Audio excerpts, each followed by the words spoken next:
E aí, estamos de volta, né?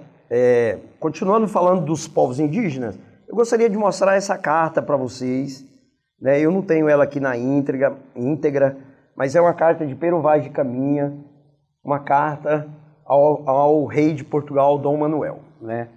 É considerado essa carta como um dos primeiros documentos escritos, né, do Brasil. Eu trouxe essa carta para vocês para mostrar a relação dela com os povos indígenas, né? Porque assim, a chegada do homem, né, do colono na América, ou mais precisamente no Brasil, que é o que nos interessa, né, a partir de 1500, fez com que os povos indígenas fossem dizimados, né? A quantidade de povos indígenas que foram dizimados pelo homem branco, tanto na América Espanhola como na América Portuguesa, foi muito grande, né? O que fez com que esses povos fossem dizimados foi principalmente as doenças, né? Ela foi um fator fundamental para isso. Um outro fator também foram as guerras, né, que foram feitas contra esses povos indígenas. E, por fim, um outro fator importante foi a questão da escravidão, né, que esses povos indígenas foram submetidos. Claro que a escravidão no Brasil, eles deram preferência, não sei se eu posso usar bem essa palavra, mas assim, a alternativa, né, para esses colonos que vieram para cá, a partir do processo da colonização, foi o escravo, o afrodescendente, né, quer dizer, o escravo negro africano. Né, mesmo porque ele gerava lucros, né, muito lucros, né, e para justificar o alto preço, né, tal, você trazia então o africano, né, para o Brasil. Mas, inclusive uma das aulas que eu vou trabalhar com vocês, uma outra aula, é só sobre a questão da escravidão no Brasil. Uma aula muito interessante, entendeu? Com várias dicas para vocês. Mas a princípio vamos nos ater aos povos indígenas, né? Então, os povos indígenas, eles também foram escravizados, né? Claro que não em larga escala, como eram os povos indígenas, né? Mesmo porque houve uma resistência por parte deles. E isso eu não estou querendo dizer que o africano também não lutou, né? O escravo africano lutou também, nós vamos falar disso. Mas o índio também participou dessa luta, fugindo, conhecia o território, né? Então, por exemplo, lembra quando eu mostrei para vocês no mapa anterior, né, que índios tupi vieram parar em Mato Grosso? Vieram parar aqui por quê? Fugindo, né? Claro. Então, os povos indígenas, ou eles foram escravizados, ou eles foram mortos, dizimados. Nós tivemos povos indígenas no Brasil que foram completamente dizimados.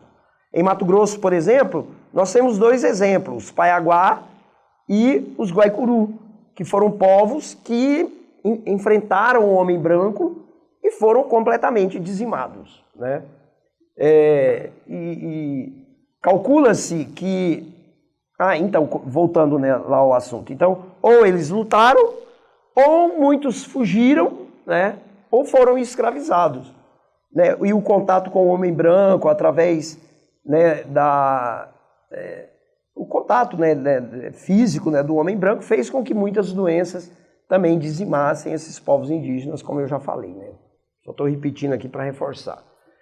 O interessante é observar que dados demonstram que já no processo de independência do Brasil, esses povos, metade deles já estavam dizimados, né? Já no processo de independência do Brasil. Depois eu volto, né, a falar disso.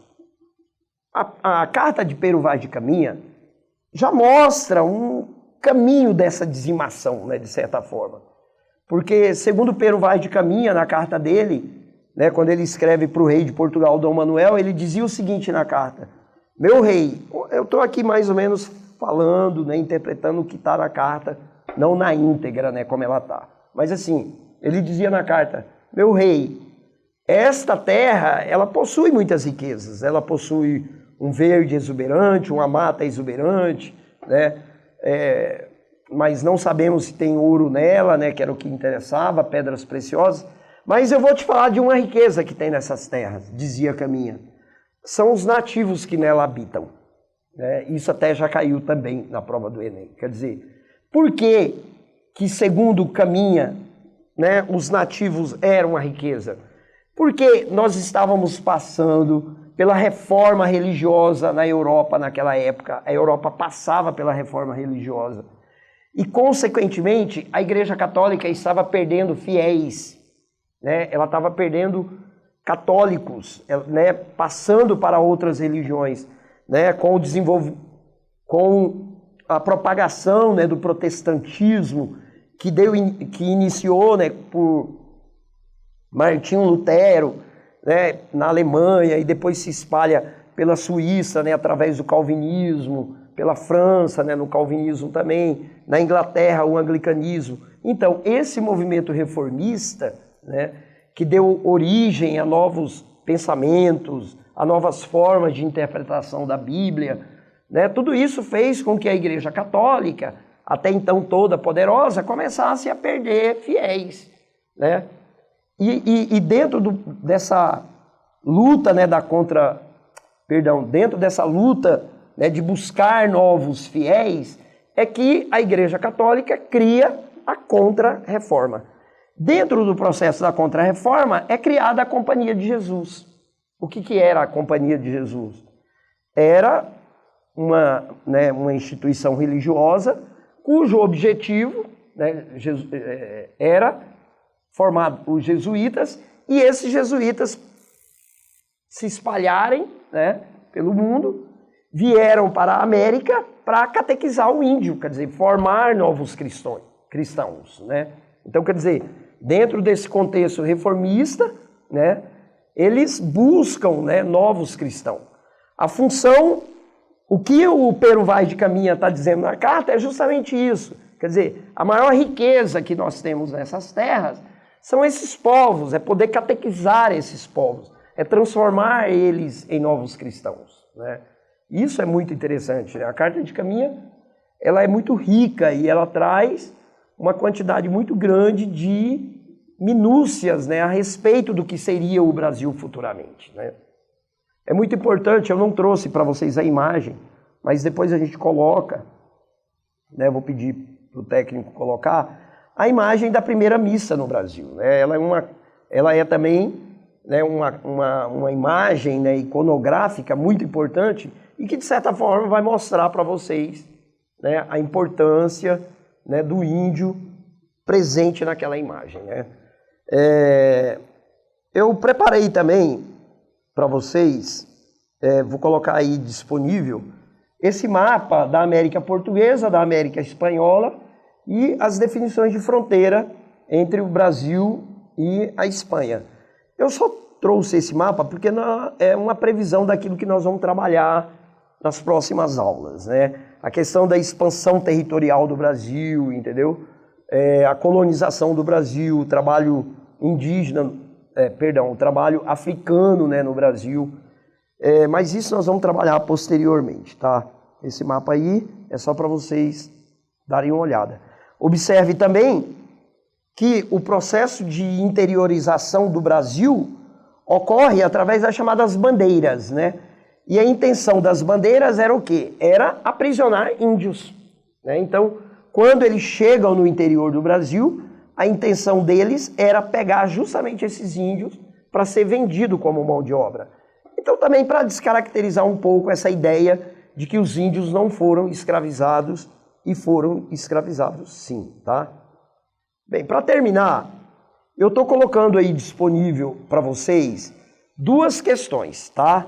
Duas questões. Vou botar meu óculos aqui para me dar uma olhadinha aqui. Essas duas questões são questões muito interessantes, caíram na prova do Enem, né? A primeira delas é de Jean de Lery, que viveu na França na segunda metade do século XVI, né? Época em que as chamadas guerras de religião opuseram católicos e protestantes. Do texto abaixo, ele relata o cerco da cidade de Sancerre por tropas católicas, certo? É muito legal esse texto. Por quê? Porque Jean de Leiry, ele teve no Brasil e ele aprendeu o saber indígena, né? Eu não vou dar a resposta para vocês, vou deixar para a próxima aula, claro, né? Então, vocês deem uma olhada e observe que essa questão é uma questão da interação cultural, que é o ideal, né? Afinal de contas, os povos indígenas, eles têm muito a nos ensinar. Muito, né? E nessa questão, Jean de Leiry, ele vai mostrar o saber indígena, a importância do saber indígena. Quer dizer, um cara lá da Europa, na guerra na Europa, buscando um saber indígena, né, importante para eles lá. É aquilo que nós chamamos de relativizar. Então, se eu disse para vocês que não é legal você ser etnocêntrico, eu digo a vocês que é bacana você relativizar o conhecimento, relativizar a cultura, relativizar o outro. Porque relativizar é quando você aceita o outro, é você saber que existe outros povos, outras medidas, outros pesos, outra cultura, outros conhecimentos e outras multiplicidades sexuais, religiosas, culturais, e que é importante você respeitar isso. Né? Isso é fundamental. E a prova do Enem, de certa forma, ela vai cobrar de você isso, né? Esse respeito ao outro. Né? Direta ou indiretamente, ela vai estar cobrando isso. Então, essa questão é uma questão muito bacana, vocês vão gostar dela. Né? E aí eu estou disponibilizando aí também, né, uma outra questão, né? É uma questão que diz assim, ó, no início do século XIX, o naturalista alemão Carl von Martius esteve no Brasil em missão científica para fazer observação sobre a flora e a fauna nativa, afirmou, permanecendo em grau inferior da humanidade, moralmente, ainda na infância, a civilização não o altera nenhum exemplo. Tá, e aí ele continua o texto. O texto, ele vai trabalhar uma coisa interessante, que é essa coisa do etnocentrismo, da inferioridade ou não dos povos indígenas. Pense sobre isso, né? E aí na próxima aula eu comento, dou o gabarito para vocês, tá bom? Queridos, eu não estou pedindo aqui que vocês morram de amores pelo índio, mas que respeite não só o índio, mas todas as pessoas e as diferenças que estão à sua volta. Um abraço, até mais.